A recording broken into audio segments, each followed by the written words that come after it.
الفاتحة للتوسل في هذا الكتاب المغفر للشيخ ناصر بن محمد إبراهيم أسلم ربه ودس رسوله ونفعنا بعلومه في الدارين بسر أسرار الفاتحة. أعوذ بالله من الشيطان الرجيم. الحمد لله رب العالمين الرحمن الرحيم مالك يوم الدين إياك نعبد وإياك نستعين اهدنا الصراط المستقيم صراط الذين أنعمت عليهم غير المغضوب عليهم ولا الضالين.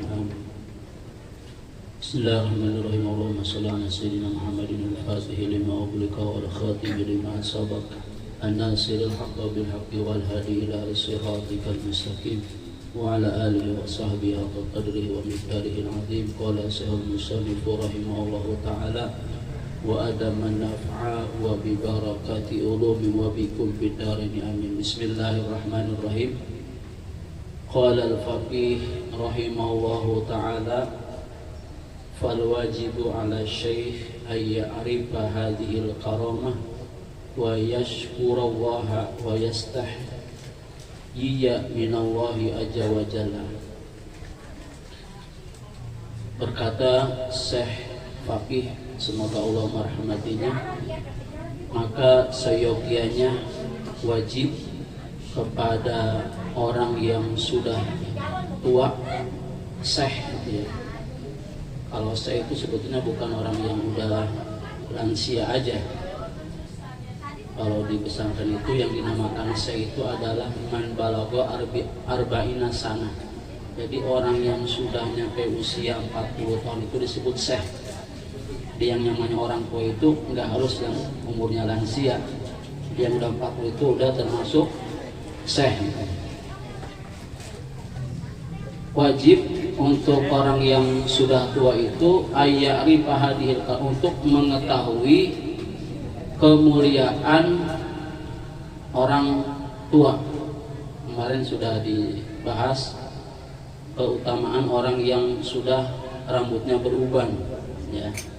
Itu salah satu tanda orang yang berwibawa itu adalah orang yang sudah dikasih rambutnya udah beruban ya. Wa yashkurullaha, dan hendaknya kalau orang sudah tua itu bersyukur kepada Allah. Wa yastahiyya minal azza wa jalla, dan seyogianya mereka merasa malu kepada Allah. Wa yastahiyya minal kiramil katibin, dan merasa malu dengan malaikat yang mencatat amal buruk, malaikat kiramil katibin. Wa yamtani aminal ma'asi, dan hendaklah mencegah daripada dia berbuat maksiat. Jadi kalau orang udah tua masih suka maksiat ya, masih suka senang poya-poya ya, maka harusnya malu sama malaikat kiramil katibin, malaikat pencatat amal baik. Wa yakuna muqbilan ala taatillah, sesungguhnya orang yang sudah tua itu hendaknya dia berfokus kepada ketaatan kepada Allah. Fa inna zar'a idza dana hasabuhu la yantadhuru bihi, ibarat suatu tanaman apabila sudah dekat memanen maka janganlah ditunggu-tunggu. Jadi ibarat udah tanaman udah mau dekat-dekat panen, jangan tadi tunggu-tunggu ya. Jangan kalau udah tua atau masih muda, entar aja kalau udah tua ibadahnya ya. Wa kadzalika sabab, begitu juga orang yang muda yajibu alaihi ayataqiyallaha wa yajtanibal ma'asi, dan namanya ibadah itu bukan untuk orang yang tua aja ya, termasuk orang yang muda wajib untuk bertakwa kepada Allah. Wa yajtanibal ma'asi, dan hendaklah menjauhi maksiat. Jadi jangan mentang-mentang masih muda ya, terus hidupnya dipuas-puasin ya. Jangan apa namanya kayak pepatah, kelapa muda kupas-kupasin, udah tua tinggal batoknya aja. Lagi muda puas-puasin, udah tua tinggal bongkoknya aja. Jadi jangan pakai bahasa itu, kata Zainuddin Anjad. Wa yuqbila ala ta'atih, dan hendaknya dia juga sama, tetap harus taat kepada Allah. Fa innahu la yadri hatta ya'ti ajaluhu. Nah, kenapa orang muda juga harus ibadah? Karena dia nggak tahu kapan datangnya kematian, kapan datangnya ajal. Ibarat buah kelapa, ya, yang muda, yang tua, ya, itu jatuh. Bahkan ada kelapa yang baru keluar jatuh, ya. Jadi jangan beranggapan bahwa masih muda itu umurnya panjang, belum tentu. Karena kalau kita dikasih umur panjang sama Allah, bukan berarti kita merasa diri kita lebih baik daripada orang yang sudah meninggal dunia. Justru bagi orang yang sudah diambil ruhnya oleh Allah itu berarti tandanya bekalnya udah cukup.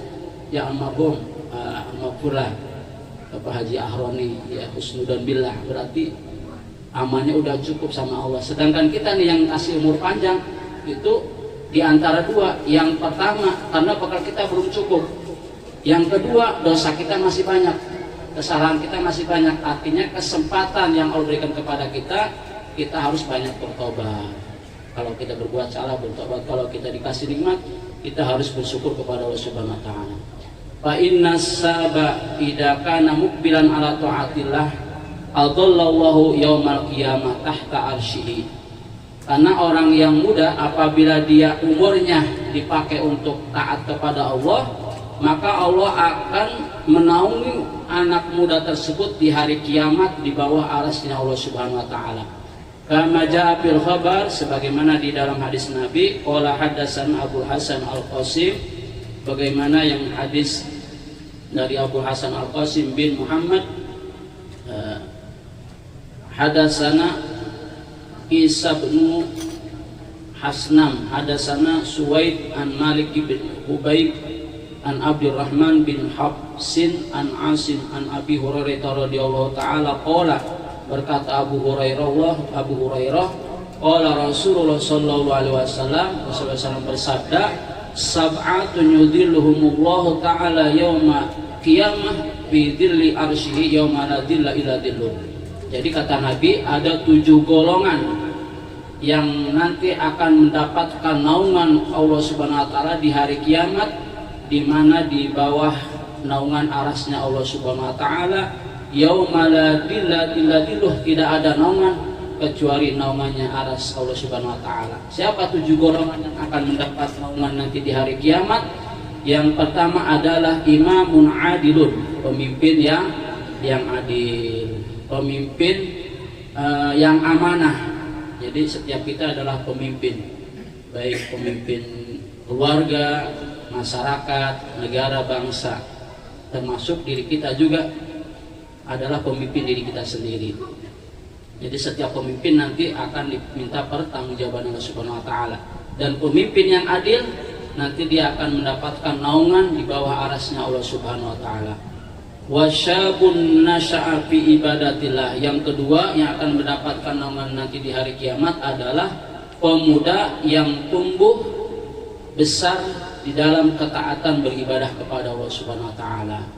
Jadi senang, bangga, jadi orang muda yang rajin beribadah kepada Allah Subhanahu wa taala.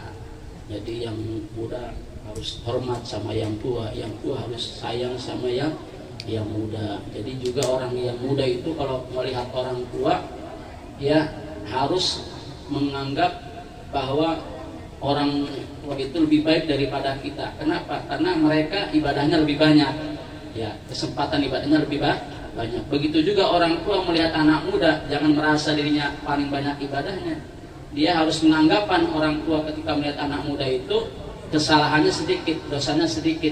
Ya, kita yang lebih tua kesempatan untuk berbuat salahnya lebih banyak. Wa rajulun kana qalbuhu mu'allaqan bil masajid idza kharaja minhu hatta ya'uda ilaihi.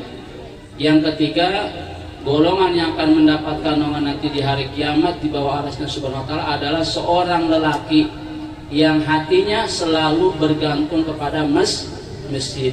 Apabila dia keluar, dia pengen kembali lagi, balik lagi ke masjid. Jadi pemuda laki-laki yang hatinya selalu bergantung kepada masjid, bukan berarti orangnya tidurnya di masjid. Jadi hatinya selalu terpaut dengan masjid, ya.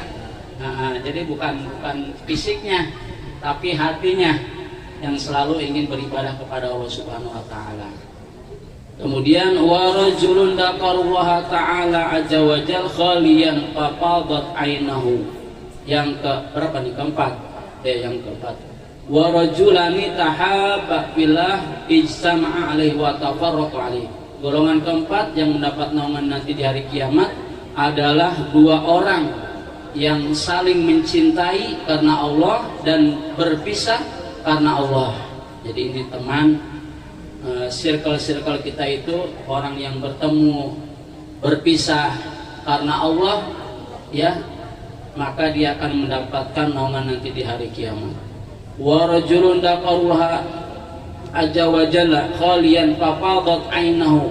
Yang kelima, seorang lelaki yang dia berzikir kepada Allah di waktu sepi, maka dia bisa meneteskan air matanya, ingat dosa-dosanya, bangun di keheningan malam, di tengah saat orang sunyi tidur, dia bisa bermunajat kepada Allah, syukur-syukur bisa meneteskan air mata, ingat dosa-dosanya. Itu yang akan nanti mendapat naungan di bawah arasnya Allah Subhanahu wa taala. Wa rajulun tasaddaqa bi shadaqatin fa ahfaha hatta la ta'lama simaluhu ma fa'alat yaminhu. Yang keenam, ya, yang keenam itu golongan yang akan mendapat naungan surga adalah orang yang bersedekah, yang menyembunyikan sedekahnya sehingga tangan kirinya enggak tahu apa yang diberikan oleh tangan kanannya. Jadi orang yang ikhlas sedekah sehingga tangan kirinya enggak tahu. Jangankan orang lain, tangan kirinya sendiri aja dia enggak tahu kalau apa yang diberikan oleh tangan kanannya. Jadi orang sedekah ikhlas karena Allah, enggak pengen disebut orang dermawan, enggak disebut orang yang rajin sedekah, tapi dia sedekah walaupun gede, ikhlas karena Allah, ya, enggak mau disebut orang dermawan.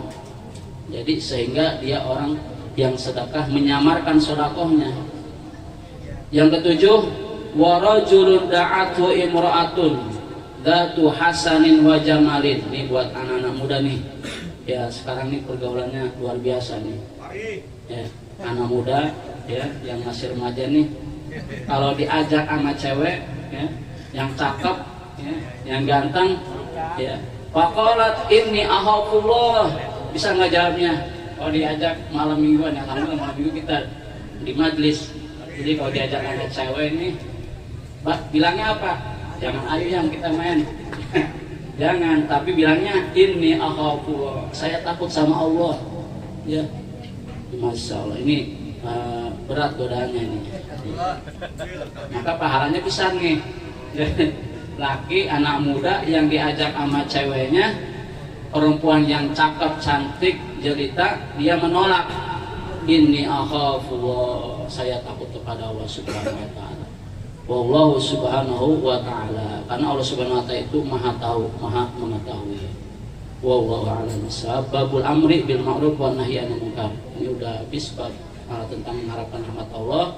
Nanti setelah Syawal lanjut bab baru, yaitu bab amar ma'ruf dan nahi munkar. Alhamdulillah malam hari ini kita berada di pertengahan bulan Sya'ban, malam 13 Sya'ban, insyaallah nisfu Sya'ban jatuh pada Senin malam Selasa, ya, insyaallah.